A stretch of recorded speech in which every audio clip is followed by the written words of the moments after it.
All right, everybody, so this is for lesson 1. So let's go over these words, make sure we understand them. So the Sultan is the ruler in the Ottoman Empire. So when we think of this word as a Sultan, we want to be thinking about this as our king, our queen. Okay, so they're the ruler, but they're an absolute ruler. When you see that word, I want you to be thinking about the idea that they are total. They have total power. Okay, Islamic is relating to the religion of Islam. So Islamic is going to be the adjective. So the Ottoman Empire is an Islamic empire. All right. And when you have the people, so Islam is the religion, the people are Muslim. So whether you see it as Muslim or whether you see Islamic or Islam, just understand that it's all the same thing. Conquer, take over by force, diverse, very different.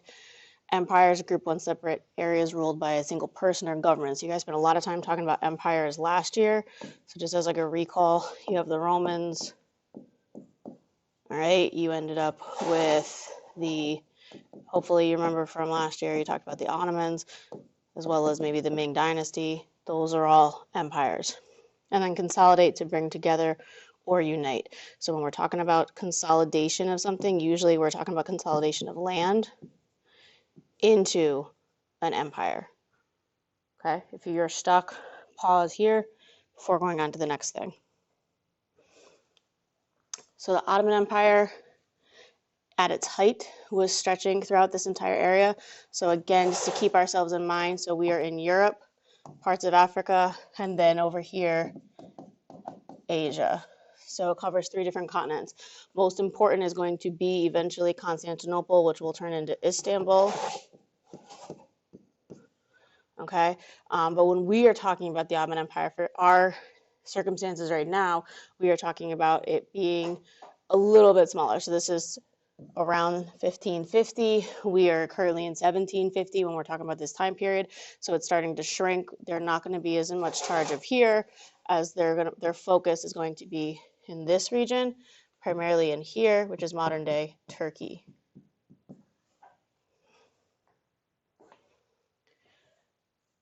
All right, hopefully this is a review from last year from 9th grade.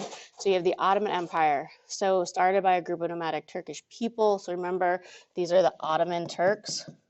All right, and eventually when the Ottoman Empire does collapse, it will become Turkey. All right, they're an Islamic group. That is mostly their religion, though we're going to talk in a second about how the fact that they did have multiple other religions in there, and they controlled most of the Mediterranean Sea. This is key, if you remember from 9th grade, because this is what's going to control trade between Europe and Asia. Okay, they're the middleman. So, and then, just as we saw in this previous map, by the 1550s, they included Egypt and North Africa in their empire, so they expanded along mostly the Mediterranean Sea, but that's the area. 3 major religions, Muslim, Jewish, and Christian. This makes up the majority, or the most people, and here we have the minorities. Okay, so the majority of people were Muslim that were in the Ottoman Empire, but we still had Jews and you still had Christians, and so they're making up the majority and is the main religion. However, they're going to allow Christians and Jews to continue to practice their own rules. So they're going to say, yeah, you can still come in here, still live in here, still be part of the Ottoman Empire, you can practice. However, you have additional taxes, which you're going to read more about in a little bit, and could not hold offices in government. Okay, so they still had some reservations about giving them total authority or total power.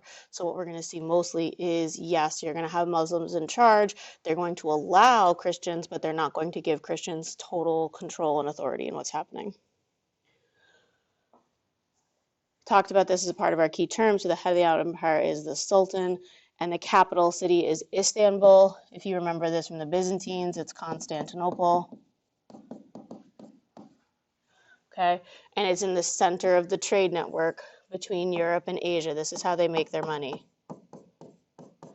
They're making all their money as a center of trade between Europe and Asia. So again, they're the middleman. What they're making their money on is this idea that Europeans, after the Crusades, they want all the spices and the riches that are in Asia. They need to be able to, in order to have that, they need to have trade through there. Ottoman plays the middleman. When we see that they're an absolute ruler, they have total control. And for the most part, we see an absolute ruler. Typically, we kind of associate them as being like selfish. They're going to do what's going to do best for them, not necessarily best for everybody else. So he had control, and again, it's always a he, over the provinces, offices, and all people. Okay. And then the Ottoman Empire was located across borders between East and West. When we see East, we're thinking Asia. West, we're thinking Europe. That's just something that we're going to have to start kind of cementing into our brain. This helped the Ottoman Empire stay prosperous, wealthy, all right, and stable until the late 18th century. So if we go backwards, what happened in the 18th century? We have the discovery of the Americas in the 1400s. And now Europe is trading with America.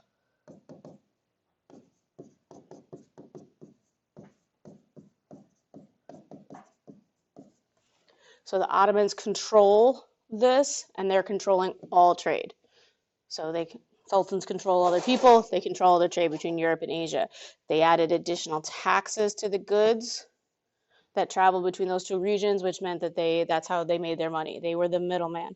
So the Ottomans played the middle game. They bought something from Asia, from India, spices or whatnot, and they spent $2 on that. They added another $1.50 on that tax before they then sold it to the Europeans. And this caused them to become very wealthy until the Americas are discovered in 1492. Something like that. Okay, so this is where I'm going to leave you off. You need to complete the next few slides. So if you take a look through your pages, you need to be working through these slides in here, answering and reading those questions before finally doing your CRQ practice and then doing your exit ticket. See you in the next lesson.